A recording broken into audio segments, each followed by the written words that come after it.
Question 1. Was Jamestown a good investment? Our goals. We're going to learn about the first English settlements in America. We'll explore the motivations that led the English to begin settling in America. And we'll consider key ideas and events, such as the conflict between England and Spain, the development of joint stock companies, the settlement of Jamestown and how it survived, the conflicts between the English and Native Americans, and the birth of democracy in the English colonies. Our big idea for today. The English developed their first colony in America at Jamestown. It was a business venture that nearly failed until the colonists discovered that they could grow and export tobacco. Let's get started with our introduction. Jamestown was the first permanent English settlement in what eventually became the United States. Established on the swampy edge of a river that flows into the Chesapeake Bay, Jamestown nearly didn't survive.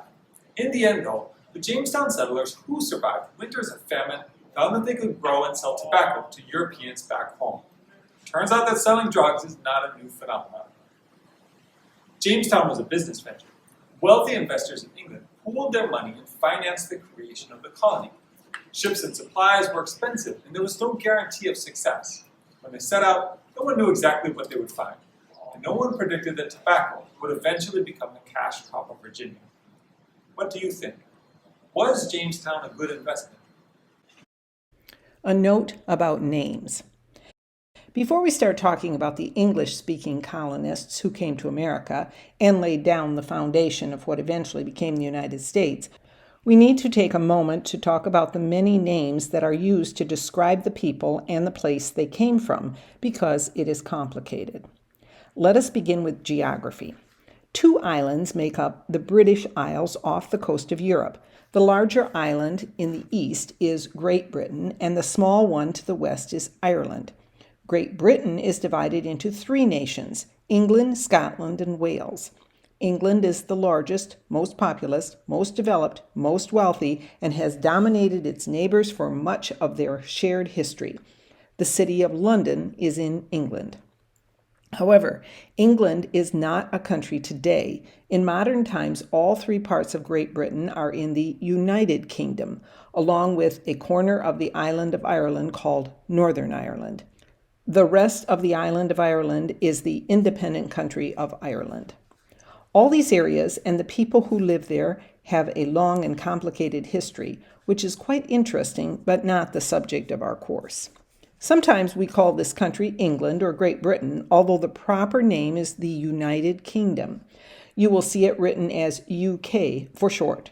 However, because it has carried different names at different times, we sometimes call the entire place England or Great Britain, and we call the people there English or British. In these readings, we may use the names interchangeably. Today, most of the people of the British Isles speak English, and many of the white settlers in America came from these 2 islands. I'm sorry if this is confusing. Like many things in history, there is just not one easy way to describe the whole of human experience. The English arrive late. By the time British arrived in the New World and established their first permanent settlement at Jamestown in 1607, much of the continent had already been claimed by other European nations. All of the modern Southwest, including Texas and California, had been peopled by Spanish settlers for about a century. The entire expanse of land between the Appalachian Mountains and the Rocky Mountains had at one point been claimed by France. Many factors contributed to Britain's tardiness. England was not the most powerful European nation in the 16th century. Spain was more influential.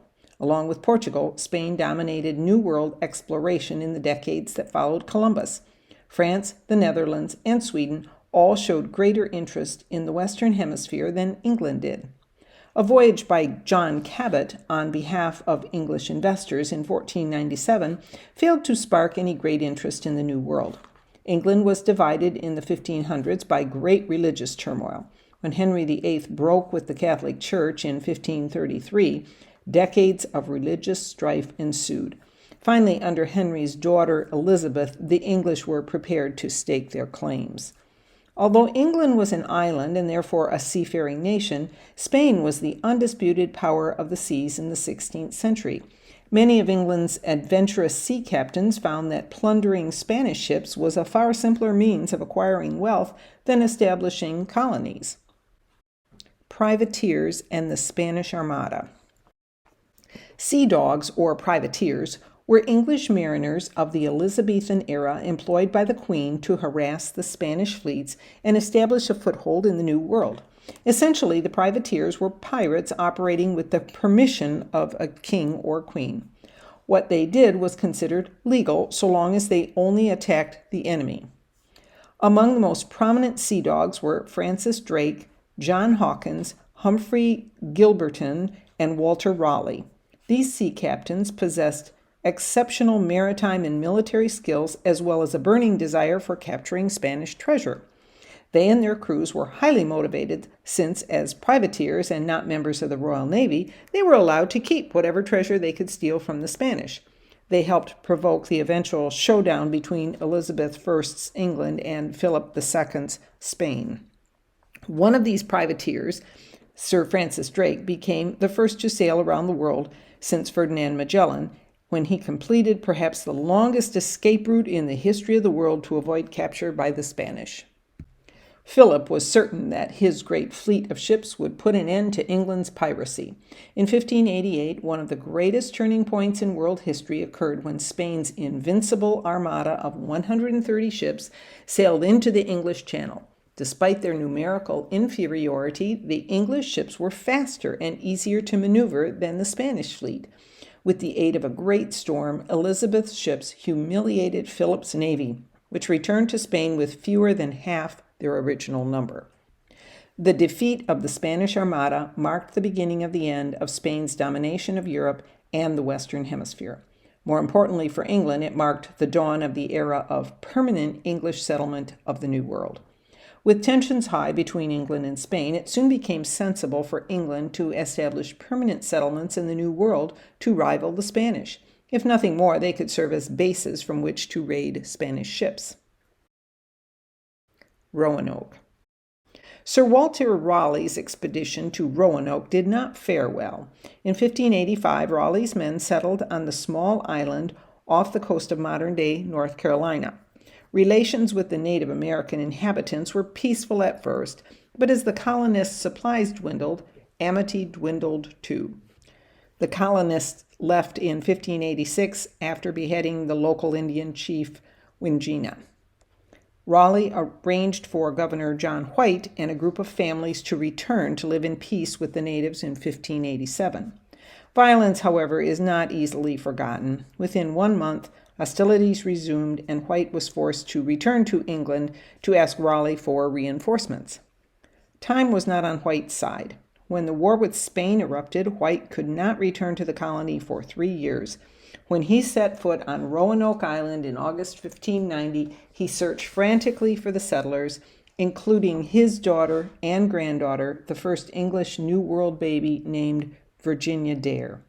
All that could be found was the remains of a village and a mysterious word, Croatoan, engraved on a tree. White concluded there must be a connection between the word and a nearby Indian tribe, but before he could investigate, a violent storm forced him out to sea and back to England.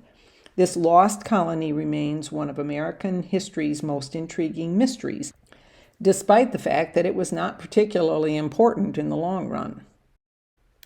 Joint stock companies. Compared with other European nations in 1600, England was relatively poor. As new agricultural techniques made fewer farmers necessary, the poor multiplied in the streets of cities such as London and Bristol. Much to the dismay of the wealthier classes, the impoverished were an increasingly burdensome presence and problem. Richard Hakluyt, a 16th century geographer interested in explorers and travel narratives, suggested to Queen Elizabeth that New World colonies could serve two purposes. First, they could challenge Spanish domination of the New World. Second, the ever-growing poorer classes could be transported there, easing England's population pressures. But Elizabeth was not persuaded to invest public money in a venture that wasn't guaranteed to be successful. She was not opposed to private investors taking such a chance, however. Raleigh had tried and failed. When it became clear that the wealth of an individual was not enough, the joint stock company arose. The joint stock company was the forerunner of the modern corporation.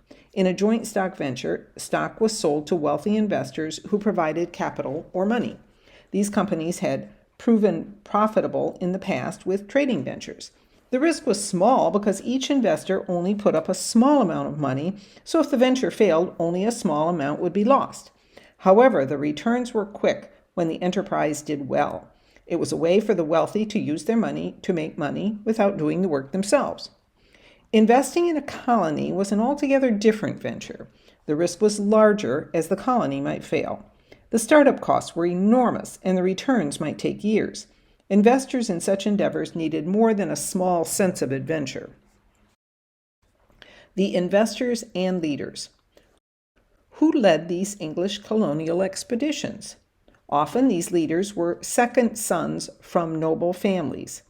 English law supported the idea of primogeniture, which meant that only the firstborn male could inherit property in a family. As such, Sir Francis Drake, Sir Walter Raleigh, and Sir Humphrey Gilbert were all second sons with a thirst to find their own riches. Merchants who disagreed with the teachings of the official Church of England were also willing investors in New World colonies. There were plenty of English who disagreed with the way the official church was run. Some of these Puritans had the necessary capital to support colonies where they could practice their own version of Christianity. With an excess landless population to serve as workers and motivated, adventurous, or devout investors, the joint stock company became the vehicle by which the English finally settled in the Western Hemisphere. This starkly contrasted with Spanish and French settlements. New Spain and New France were developed by their kings. The English colonies were developed by their people. Many historians argue that the primary reason the relatively small and late English colonization effort ultimately outlasted its predecessors was because individuals had a true stake in its success. Jamestown. The first joint stock company to launch a lasting venture into the New World was the Virginia Company of London. The investors had one goal in mind: gold. They hoped to repeat the success of Spaniards who found gold in South America. In 1607, 144 Englishmen and boys established the Jamestown colony on the banks of the James River, a tributary of the Chesapeake Bay. Jamestown was the first permanent English settlement in what would eventually become the United States. Located in the modern state of Virginia, the colonists named it after King James I. The colonists were told that if they did not generate any wealth, financial support for their effort would end. Many of the men spent their days vainly searching for gold. Consequently, the colonists spent little time farming. Food supplies dwindled. Malaria and the harsh winter besieged the colonists as well. After the first year, only 38 of the original 144 had survived. The colony may well have perished had it not been for the leadership of John Smith. He imposed strict discipline on the colonists. Work or starve was his motto, and each colonist was required to spend 4 hours per day farming. An accidental gunpowder burn forced Smith to return to England in 1609. After his departure, the colony endured even more hardships. A new boatload of colonists and supplies sank off the coast of Bermuda on its way to help the hungry settlement. The winter of 1609 to 10, known as the Starving Time, may have been the worst of all. Disease and hunger ravaged Jamestown. 2 desperate colonists were tied to posts and left to starve as punishment for raiding the colony's stores. One colonist even took to cannibalism, eating his own wife. The fate of the venture was precarious. Yet still more colonists arrived, and their numbers included women. Tobacco. Virginia's economic future did not lie with gold. There was too little gold to be found there. Looking for new ways to make its investments pay dividends, the Virginia Company of London began encouraging multiple ventures by 1618. Jamestown settlers experimented with glassblowing, vineyard cultivation, and even silkworm farming. Despite efforts to diversify Virginia's economy, by the end of the 1620s, only one Virginia crop was drawing a fair market price in England: tobacco. Tobacco is one of the plants that can be found on a list of flora that crossed between the Old World and the New because of the Columbian Exchange. The Spanish, who had learned to smoke it from Native Americans, introduced it to Europe. Despite some early criticism of drinking smoke, tobacco became popular among the middle classes in England. Much of the tobacco smoked in England was grown in the West Indies. John Rolfe thought that Virginia might be an outstanding site for tobacco growth. Early attempts to sell Virginia tobacco had fallen short of expectations. Smokers felt that the tobacco of the Caribbean was much less harsh than Virginian tobacco. Rolfe reacted to consumer demand by importing seed from the West Indies and cultivating the plant in Jamestown. Those tobacco seeds became the seeds of a huge economic empire. By 1630, over 1.5 million pounds of tobacco were being exported from Jamestown every year. The tobacco economy rapidly began to shape the society and development of the colony. Growing tobacco takes its toll on the soil. Because tobacco drained the soil of its nutrients, only about 3 successful growing seasons could occur on a plot of land. Then the land had to lie fallow for 3 years before the soil could be used again. This created a huge drive for new farmland. Settlers grew tobacco in the streets of Jamestown. The yellow-leafed crop even covered cemeteries. Naturally, the colony began to expand. Despite the introduction of tobacco cultivation, the colony was a failure as a financial venture. The king declared the Virginia Company bankrupt in 1624. About 200,000 British pounds were lost among the investors. The charter was thereby revoked, and Virginia became a royal colony, the first in America to be ruled directly by the crown. Investments in permanent settlements were risky indeed. The merchants and gentry paid with their pocketbooks. Many colonists paid with their lives. For every 6 colonists who ventured across the Atlantic, only 1 survived. War and Peace with Powhatan's people. By choosing to settle along the rivers on the banks of the Chesapeake, the English unknowingly placed themselves at the center of the Powhatan Empire, a powerful Algonquian confederacy of 30 native groups with perhaps as many as 22,000 people. The territory of the equally impressive Susquehannock people also bordered English settlements at the north end of the Chesapeake Bay. Many cultural differences separated the Native Americans from the English. The most important contrast was each side's differing view of land ownership. According to Powhatan's people, land was owned by no one. Rather, it was collectively used by the tribe. Because land could not be owned, it could not be sold or yielded in treaty. Selling land was the equivalent of selling air. The English view of individual land ownership was completely foreign to the Powhatans, who could not understand being pushed off tribal lands so it could be sold to individuals. To the Powhatans, the loss of their land was a matter worth fighting for. To most Native Americans who first encountered them, the English seemed harmless at first. If it were not for the good nature of Powhatan's people, the Jamestown settlers never would have survived their first few seasons in the New World. Powhatan, the leader of the nation that shared his name, regarded the English settlers suspiciously, as he had previously regarded Spanish settlers. However, Powhatan understood that good relations with these new inhabitants might help forge a powerful alliance. The English had guns and powder. These items might just give him the advantage he needed to defeat surrounding tribes. Before long, Powhatan's hopes of peaceful cooperation were dashed. During the starving time, colonists took to raiding Native American food supplies. In retaliation, Powhatan ordered an attack. The First Anglo-Powhatan War, 1609 to 1614, resulted not only from the English colonists' intrusion into Powhatan land, but also from their refusal to follow native protocol by giving gifts. English actions infuriated and insulted the Powhatan. In 1613, the settlers captured Pocahontas, also called Matoaka, the daughter of a Powhatan headman named Wahusonakuk, and gave her in marriage to Englishman John Rolfe. Their union and her choice to remain with the English helped quell the war in 1614. Pocahontas converted to Christianity, changing her name to Rebecca, and sailed with her husband and several other Powhatan to England, where she was introduced to King James I. Promoters of colonization publicized Pocahontas as an example of the good work of converting the Powhatan to Christianity. Pocahontas died in England at the age of 21. She and Rolfe had one son, and it is a mark of some distinction to be able to claim that one is a descendant of Pocahontas. Peace in Virginia did not last long. The Second Anglo-Powhatan War of the 1620s broke out because of the expansion of the English settlement nearly 100 miles into the interior, and because of the continued insults and friction caused by English activities. The Powhatan attacked in 1622 and succeeded in killing almost 350 English, about a third of the settlers.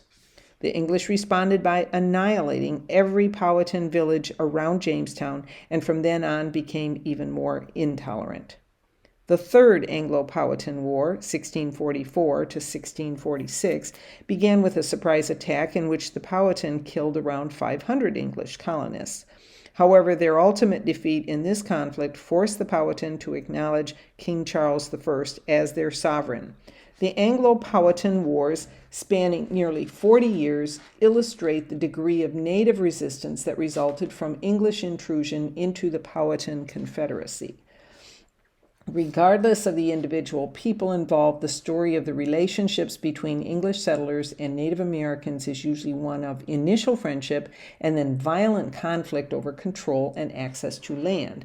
The war between the Jamestown colonists and the Powhatan Confederacy is simply the first in this pattern. The House of Burgesses. Although many differences separated Spain and France from England, perhaps the factor that contributed most to distinct paths of colonization was the form of their government. Spain and France had absolute monarchies, but Britain had a limited monarchy.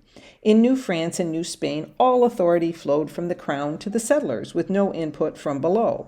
The English kings who ruled the 13 original colonies reserved the right to decide the fate of their colonies as well, but not alone. The colonists drew upon their claims to traditional English rights and insisted on raising their own representative assemblies.